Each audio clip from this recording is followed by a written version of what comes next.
We're joined by a panel of experts who are going to be discussing promoting supplier diversity. So joining us today, we have Nida Dixon, Global Supplier Diversity and Sustainability Lead at Accenture, Tamir Hussain, Head of Sourcing, CU MTN Africa at Ericsson, Mayank Shah, Founder and CEO of MSD UK, and Minnie Venkatachalam, I'm very sorry, Minnie, from We Connect International. I did practice that as well. Apologies, Minnie. Welcome everybody today, and thank you for joining us on this session. Hopefully we'll have a really rich discussion here. So I wanted to start off by talking about some of the value that utilising small and diverse suppliers can unlock in businesses. And can you share some examples of the benefits that you've seen by using smaller suppliers? Who'd like to pick that one up first? I can start. Yeah, Tamir. Okay, thank you. And actually, by using more in regard of SME supplier, it gives us maybe wider variety in the supplier market. So it potentially enhancing the competition. As we are talking about competition, for sure it provides competitive pricing. More or less, SMEs, they usually have lower overhead costs. And as well, it's a great, they provide greater responsiveness and flexibility. Always having direct access to the C-level, to the owner of the company. They are more responsive in comparison to the corporate or bigger, larger suppliers, where we go through the bureaucratic or maybe level of access and so on. Willingness to produce smaller orders or customized orders to us, which is a very good benefit to us as well, and higher commitment and level of service. I can go forever, but I will leave it to some other. Nidra. Yes. Hi, everyone. I definitely think that is the right point when you talk about the competitive bidding. But I think you also get innovation. It's really key when you see some of the smaller businesses, they really have great innovation and they're able to do a turnaround time faster. So sometimes you do see the larger corporations, we have to go and gather so many different people. Whereas when you leverage a small, diverse business, they're more nimble and able to speed up and ramp up faster in some cases. I think that more than ever recently, that need to be agile and adapt, I think, is more important than ever, really. That's what we're looking for in supply chains. Mayank, have you got anything to add to that?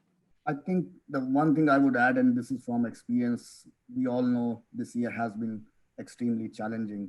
And when we were hit, the world was hit with the pandemic, one of the biggest things that happened was the supply chains were disrupted, and that's where small businesses were able to roll their sleeves and come with solutions. And a good example, we have a great example of immediately we set up a COVID-19 marketplace on our website, online portal, where we had all the suppliers that were offering essential goods and services like PPE and etc. And that portal has generated millions of dollars of business for minority businesses. That actually has helped them retain their staff, retain their business, but also help so many corporations in our network to get that essential services and goods and services that were disrupted because they were relying on international supply chains. So I think that's another good example of how small businesses can actually bring that agility and provide quick solutions. Yeah. Minnie. I think the disadvantage of going last is that everybody else has said everything I wanted to say. But, the feedback I get with the women-owned businesses we work with in the region is that they're effective, they're agile, they do the work in half the time, they code competitively.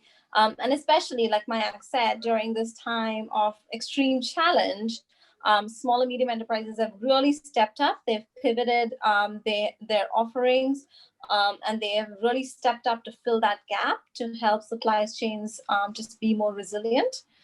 So an example would be a logistics company in India that went out of its way to actually, usually they only do international shipping, but in this case, they created a product where they were helping corporations, ship the computers of employees to their homes across the different segments of where you can travel the borders you can't travel here, helping them navigate that, ship all of their products to them, making sure that the employees are fully set up in their homes to be able to work effectively.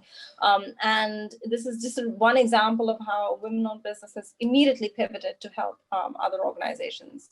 I guess it's easier to communicate with smaller business. There's not so many different channels and things to go through, so you can unlock that agility that way too. Now, I think lots more people will be looking to use smaller or local suppliers in a post-COVID world, and I think there's a definite appetite for it. But I think there's an ongoing challenge of where do you find them? Have you got any advice for people? Where could they go to find them? Nidra, do you want to go first? I would even say Mayank on here with MSD UK. I think it's many different avenues and where you can find these amazing diverse suppliers. And I think the first place to look are like the We Connect International and MSD UK and all of the other nonprofit organizations. But I think what both We Connect and MSD UK have done very well is that they listen to what their corporates want. And they go out in other different avenues, whether it's the university or looking at where there are startups and entrepreneurs, that we can leverage that. But also the great thing about the supplier diversity space is that corporates share suppliers. So it's really important, even if it's a competitor or a client, we all have the same common denominator where we want to see the small and diverse suppliers grow. So I think it is so important that we all share our own network especially when we find those amazing suppliers.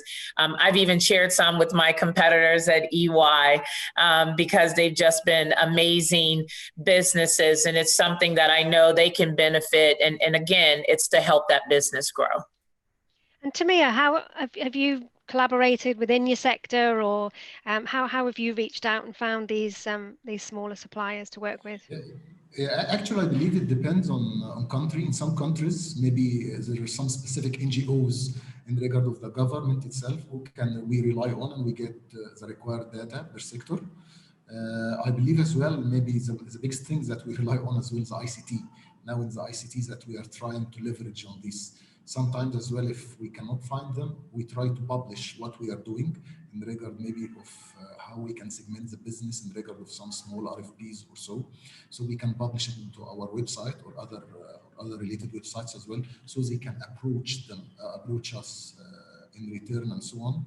Sometimes as well, it's suppliers or our networks within procurement as well, that we can reach in order to get word of mouth and so on, to get more data in regard of these, because as said as well, in some countries as well, this part maybe in some KPIs which might be related to the government and the customers as well. So it's more depending on countries and so on. But ICT made it very easy to approach any type of suppliers. And Mayank and Minnie, I mean, your organizations are geared up to do this. So how can businesses engage with you guys? Mayank, do you want to go first and to reach out to these small businesses? As Nidra very rightly said, we have been very much focused for the last 3 years on getting young entrepreneurs into our network, the next suppliers, the future generation suppliers into our network, especially with innovative ideas. And to do that, we have partnered with around 34 universities across the country where we do roadshows to reach out and make that connection and make young entrepreneurs aware of MSD UK so that they can come into this community so that we can give them visibility. So that's one way of doing it.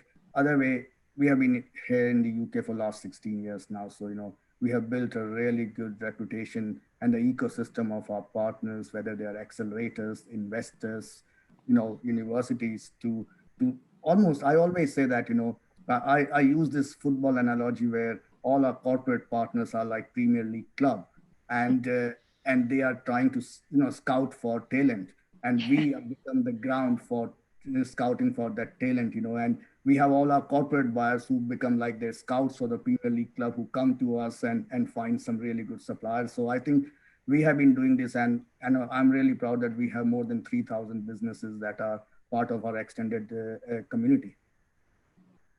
And Minnie, have you seen an uptake in women-owned businesses? And how can people reach out, organizations reach out to find them? Well, one of the amazing things is that women business owners are extremely resilient. So especially during COVID, we've seen so many more women business owners join the WeConnect International Network. We have over 11,000 women business owners as part of our network around the world. And we have awesome corporate members, of which, for example, Nidra is one, who actually, every time they have RFPs, every time they have opportunities, they actively engage with our network to identify the right suppliers who would be appropriate for those opportunities. They interact with them, provide opportunities for them, and they in turn help those suppliers grow. And in terms of how suppliers join our network, I mean, Mayank mentioned a whole bunch of different avenues that they work with. They're the same with ours. But in addition, we also, I believe that word of mouth is the best. So the women business owners who are a part of our network, who engage with our corporations, who engage with each other, are our biggest ambassadors. They go out, they tell everybody what, how amazing it has been to be a part of the WeConnect National Network. They get other women business owners to be part of the network, and they come with such diverse backgrounds. It's amazing. And other than actually just finding these suppliers and finding routes to reach out to them, what other barriers do you think there are to entry? Why are organisations finding it so difficult to reach out? Well, not just to reach out to it, but to implement this change. And what is it that smaller businesses are barriers coming across from the other side too?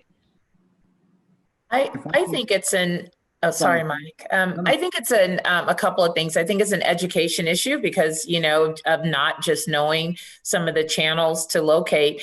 But I think also what I've had to find with some of our diverse suppliers is that we really had to define their capability. Sometimes their capabilities are very broad, and not defining them correctly, then the corporations are not sure how to engage them.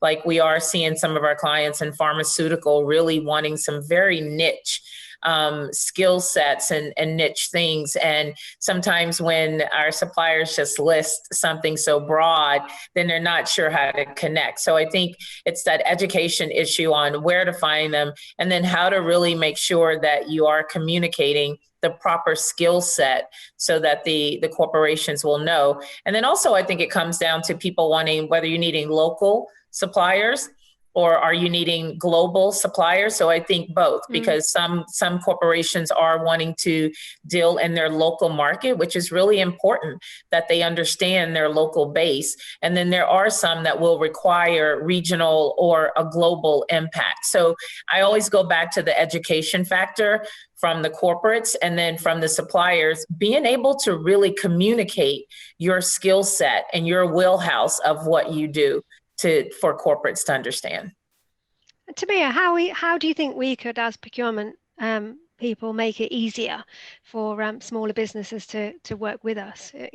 Procurement being easy, really? I'm aligned to global procurement, and I feel like we never make it easy. How could we make it easier then? Yeah. Tamia, what are your thoughts there? Yeah, let me highlight, because by the way, these type of suppliers, I believe that they need special treatment as well. Maybe I can shed some light. Yep. We identify suppliers according to their level, whether they're small, micro, or medium suppliers, and then we put them under development program. We already assigned some budget, which is under either enterprise development or supplier development.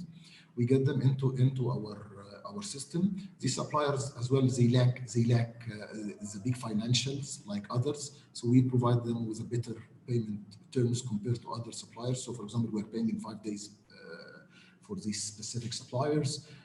We put them into specific training programs and so on. They lack the capacity to handle big projects or maybe to translate as well the complex requirements in complex RFPs. So we give them this as well. So in order to make sure that we put them under program in order to grow from micro to small in a period of time, and so on and so forth, in order to be developed and so on. So we give them more or less not only expenditure focus, but internal focus as well on record of how to develop them, how they can grow, how they manage. Sometimes they lack the costing part. Sometimes they give you very low costing compared to others. Then we get them in order to show them how they can cost their assets and so on. And Mayank, do you see that the smaller suppliers you work with, is there an appetite for them to learn? Are they keen to adapt, and that they realise their constraints and want to try and overcome some of those things? I think yes, absolutely. But at the same time, one of the things that I would say is that big companies need to make their supply chain and opportunities much more attractive for small business. Because I give you my example, I am at the moment dealing with onboarding MST UK as a supplier with 15 different corporate partners who have just joined us over the last 3 months. And believe me, that onboarding process on 15 different tech portals is driving me mad. It's driving me mad. And I think simplification is the way forward. You need to simplify. Why do I have to sign and declare about, modern slavery or bribery training for my team when I have 5 people managing a network of 6,000 businesses? There needs to be some realistic assumptions about how to make it, procurement process simple for onboarding suppliers, because that is making procurement and doing business with large corporations very unattractive. Yeah. And I think large organizations need to think about that. Secondly, I think education, education, internal education, both to your budget holders and tier 1 suppliers is very important. Because what we see is that there are assumptions that are already made when people think about dealing with small businesses or diverse businesses, that they can't be in this area, they are not capable. Those assumptions, stereotypical assumptions, we need to overcome that. And budget holders, stakeholders, internal stakeholders need to buy into supplier diversity. Otherwise, the barrier comes and the gate closes after the category buyer. When a supplier meets a category buyer, after that, the door shuts down. And most of the time they hear, oh, we have decided to go with the incumbent because that was the internal decision. We need to overcome those kind of challenges to make sure that it's attractive to both sides. Yes, absolutely. Minnie, do you see that with your members? They're coming across this one size fits all type process that procurement are putting in place, and that's one of their challenges. Oh, you're on mute, Minnie. Absolutely. Literally right before this session. Oh, we might have lost your sound, Can you Minnie. hear me now? Bit better, yes. Carry on. All right. No, we've lost you, Minnie. I'm sorry. We'll try and get you back in a sec when you've sorted your sound out. Don't worry, we'll come back to you. Okay, so I mean, so it sounds like there's quite a bit of investment really that's needed from procurement organisations if they want to undertake this this venture and reach out to more smaller suppliers. So, I mean, building that business case for change, and Mayank, you said it needs to really come from the top there. How difficult is that was it in your organizations to get those projects underway? Did you have backing from the top? And what advice would you give for organizations looking to do this? Nidra, do you want to start off with that? Yes, absolutely. We have it started all the way from our CEO, our global CEO, Julie Sweet, who it starts all the way down. And I report into our Chief Procurement Officer, Kai Noasel. And it is definitely coming from the top, but it's more than just having them put out a statement. We ran an internal campaign and we called it Greater Than a Checkbox. And so to that earlier point, we wanted to make sure someone wasn't just saying, oh yeah, I have a diverse supplier, I'm good. We wanted them to really understand the value that was there. So what helped our business case was that we made sure that every time there was a great success story, that we were sharing that out so that everyone could envision how they can leverage that diverse supplier into their project, into our supply chain. So definitely having that support from the top down is the first start. But then it's also really sharing those successes to continue to get budget to grow this, because our program is in 18 countries and steady growing. And as we have our mentoring program, DSDP, which is Diverse Supplier Development program, we make sure that our very senior stakeholders are mentors in the program, so they get firsthand to actually see what the diverse supplier is bringing to the table, whether that's the innovation, whether it's their networking, because a lot of diverse suppliers have great relationships with other corporates. So we let them see the value that it's being there right at hand. In fact, we co-created with one of our Black-owned businesses in South Africa in our mentoring program to develop our global mentoring tool that's digital. And that's how we run our program. So we come together to show them that if they're small, you can co-innovate with them. And then once we have those success stories, we share it to the masses. And then everyone understands, oh, okay, now I understand how to apply it to my work. Great stuff. And Tamia, what would your advice be? How do you build that case for change?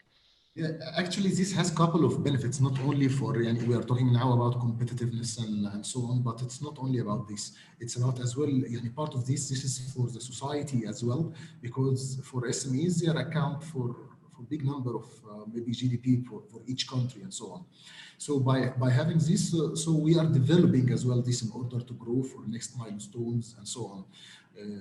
So it's about the business case that we show the return on investment when we do this, how it happens and so on. There is another thing as well, which is this is becoming now like a trend or maybe a requirement in some countries or maybe as well in some industries as well. So by having this gets us even more business, because this is becoming as well requirements from our customers as well. We have been talking about ethics, compliance and so on, but supplier diversity as well, it's becoming a requirement.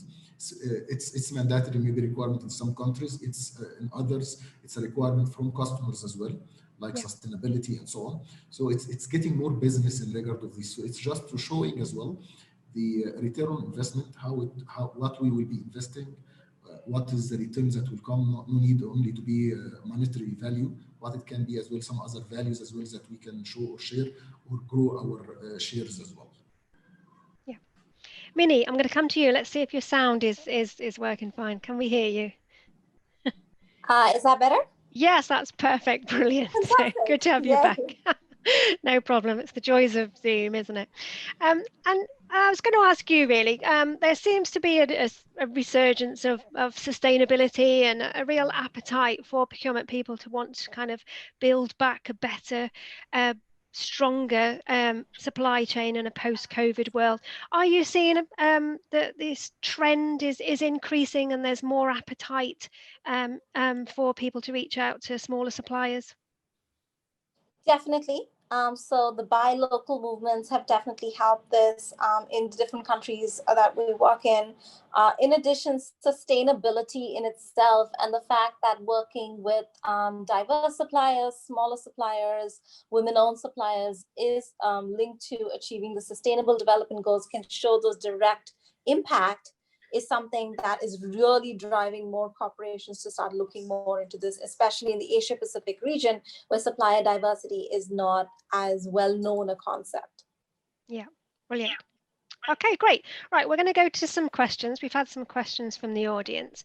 So I'm going to start with this one. So small suppliers in most instances are not able to meet due diligence processes. So we touched on this briefly. Procurement people perhaps setting the bar a bit too high and having this one size fits all approach. Tamia and Nidra, have you adapted some of your processes, internal processes to make this process a bit more slick or easier for smaller suppliers? Sure. Yeah. Oh, go ahead, Tamir. Ladies first, go ahead. Oh, thank you. So we have, but is there a long way to go? Absolutely. Yeah. For our process, in order to be like what we consider our preferred supplier, was absolutely too much. As we, as a procurement organization, we sat down, but we didn't think about it until after we saw some of our smaller suppliers opting out not to apply in our RFP. So it made us go back to look at why were they not coming in, and it was just a process that was just so long. And so it is something that we've decided to do, but I'm being completely transparent. When we first did it, we were just like, here's a big RFP, everybody should apply for it. And then when they weren't, we had to go back and understand some of the things that we've done. And as Tamir mentioned earlier, we definitely have better payment terms for our suppliers, but we're now looking at that RFP process, as Mike just shed light on it. So I have to say, from our standpoint, it's a work in progress, but we have started doing smaller ones for to tailor that so that we can get our small, medium businesses engaged. Yeah, Tamir? Yeah, I would say that actually this is required from us what we call it change management. We have our due diligence, and everyone is asking, it's a mandatory actually. So we try to set as much as we can on how we can simplify it on maybe a few on an agreed period in order to meet this due diligence and so on. So this required lots of change management internally as well, not only from procurement side, but as well from stakeholders who are interacting with supplier side as well, in regard of technical training, health and safety requirement, compliance requirements, and so on. So, for example, just to give some examples, it took, for example, maybe from 3 to 4 months in order to onboard around 4 suppliers to make sure that they are fully onboarded and so on, with daily meetings from team members, related team members, and so on, to make sure that they cover this. It was in the beginning, it was like they called it internally like a babysitting, but I don't want to call it like this as well. But this is what we found out, that we are changing internally in order to meet the demand of working with such type of suppliers. And then at the end, by the way, and maybe I say that there are some investments, not only monetary but efforts, man hours, and so on in this regard of suppliers, but the return on regard of loyalty as well, and maybe the effectiveness on doing business is really high afterwards by having this return on, and so on. Great, thank you for that. And another quick question through. So smaller suppliers are frequently challenged in meeting the scale of large customers' needs, and I guess that is one of the problems, is whether they can manage the scale in terms of capability and capacity. Do we need to do more so we can easily see the scale capabilities up front? Or indeed, could we work with those suppliers more to help them to scale up? Is that perhaps the approach we should be taking? Yeah, I think that's where a lot of our mentoring programs come in, is that we really do try and help those diverse suppliers learn how to scale up and how to grow their business. But I also think, and sometimes where it's appropriate, sometimes the suppliers can go in together and bid on work. Not saying that's for everything, but on some instances you have to get creative and really see where they can go in. We did have in one of our mentoring classes, we had about 3 of our suppliers go in together, and they actually won the contract. And so they were able to each showcase what their specialty to do. And I know that doesn't work in every case, and that might have been a rare one, but I do think that could be a possibility. But I think a lot of corporations are really trying to have mentoring programs to where we can help those businesses grow and scale to capacity. Excellent. Right, we've literally got a minute left, so I'm literally going to run around all of you to give you your last top tip for everybody, whether it's from a supplier point of view or a buyer's point of view, on engaging with supplier diversity in your supply chains. So what would your top tip be? Mayank, do you want to go first? Put you on the spot there. My appeal to all our corporations is that we are all in this for the long haul, because supplier diversity impacts reducing economic inequality, because we are encouraging entrepreneurship in those communities. So don't give up. But my sort of appeal to everyone is invest in the supply chains of the future by investing in these suppliers. Excellent. More diverse supply chains for the future. Thank you. Tamia, what would your top tip be? I would say that it requires focus, it requires budget, as said, but as long as we are talking, we are in procurement, so we are in the supply chain field. Let's encourage our all supply chains to follow the same. Let's encourage our suppliers as well to follow the same, to hire these, maybe in some big complex projects, to hire these SMEs as well. So we move it forward. Minnie? I would say supplier diversity is a business decision. And so it is something that you should invest in because, as Ryan said, investing in these suppliers only means that you can find the best supplier for your needs, the most innovative, the most creative, and the person who is going to benefit you in the long run. And Nidra? I would just say the importance of collaboration between corporates, NGOs, and diverse suppliers is very important for us all moving this agenda forward. And so I just really believe in collaboration and co-innovation. I think we can all do it together. Excellent top tip. Thank you all so much.